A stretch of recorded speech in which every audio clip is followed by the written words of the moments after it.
আমার কই ছেড়ে দিলে সন্দিলে তারা করে দিও এই সেক্টরটা পুরো জলপান আমার কাছে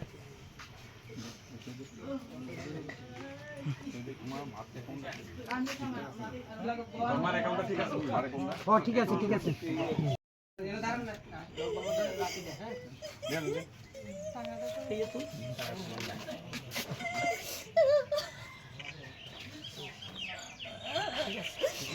ইয়ে তো ওনার ভাইয়া আমরা যে আমরা প্রশাসন অফিস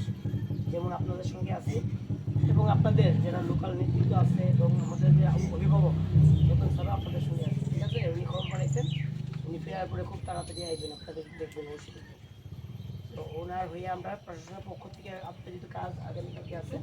যেমন 5,000 টাকা ক্যাশ টাকা দিচ্ছি আর 20,000 টাকা চেক দিয়ে দিচ্ছি বাকিটা পরে দেখুন আমরা তো মানুষ তো আর ফিরে আনতে পারতাম না আমরা ঠিক আছে তো সবাই মিলে আমরা আসি আপনি আজকে কাজটা শেষ হোক এরও পড়াশোনা আছে অসুবিধা হলে আমার সঙ্গে আমাদের সঙ্গে যোগাযোগ রাখবেন হ্যাঁ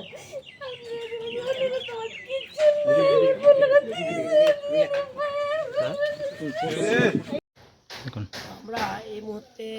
আরাকাটা এই জায়গাটার নাম এখানে এসেছি আমরা গত 9 তারিখ একটা দুঃখজনক এবং খুব মর্মান্তিক একটা ঘটনা ঘটে আমাদের এই অঞ্চলে এলাকার বাসিন্দা মনোজ দাস উনি কাজ থেকে ফিরছিলেন 9 তারিখ তো সন্ধ্যার পর তো বৃষ্টি হচ্ছিল একটু তো একটা বজ্রপাতে এবং ওনার ভীষণভাবে ওনাকে আঘাত করে এবং উনি অন দ্য স্পটে প্রায় ভীষণভাবে ইনজিওর্ড হয় ওনাকে স্থানান্তরিত করা হয় মোহনপুর আমাদের হসপিটাল এবং সেখানে উনি দুঃখজনকভাবে আমাদের বলতে খুবই খারাপ লাগছে এবং ওটা খুব মর্মাহত ওনার মৃত্যু হয় এবং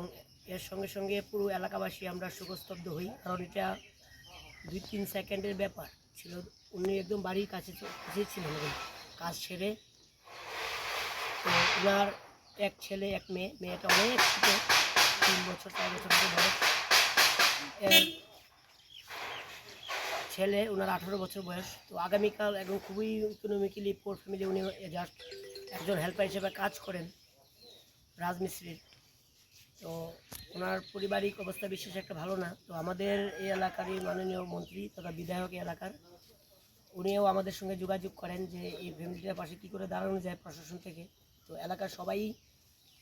ওনাদের সঙ্গে আছে আবার আমরা তো প্রশাসন থেকে যে আমাদের SDRF-এর যে গাইডলাইন সেই গাইডলাইন মোতাবেক যা করা তো করবো আমরা কাগজপত্র কালেকশন করেছি আগামীকাল শ্রাদ্ধ অনুষ্ঠান সেই অনুষ্ঠান যাতে নির্বিঘ্ন হতে পারে যৎসামান্য সাহায্যের হাত বাড়িয়ে দেওয়ার জন্য আমরা আমাদের সঙ্গে যখন কথা বলেন মাননীয় মন্ত্রী তথা এলাকার বিধায়ক স্যার তো আমরা এই উদ্যোগ নিই ওনাদের হাতে আমরা আজকে ক্যাশ 5,000 টাকা এবং চেকের মাধ্যমে 20,000 টাকা টোটাল 25,000 টাকা দিয়ে যাই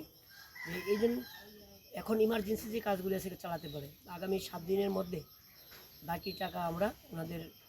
দিয়ে দেবো আমরা টোটাল 4 লক্ষ টাকা বেনিফিট দেওয়া যায় তো আমরা দেখব যে সরকার থেকে কতটুকু আমরা অ্যাপ্রুভাল করিয়ে আনতে পারি সেটা আমরা আবার তুলে দেবো খুব সহজেই এই কথায় তো আমি আশা রাখবো যে এলাকার সবাই ওনাদের এই দুর্দিনে এই অবস্থায় ওনাদের পাশে দাঁড়াবে এবং ওনাদের যাতে কোনো অসুবিধা না হয় তা দেখার জন্য এলাকাবাসীর প্রতি আমি আহ্বান রাখবো ধন্যবাদ।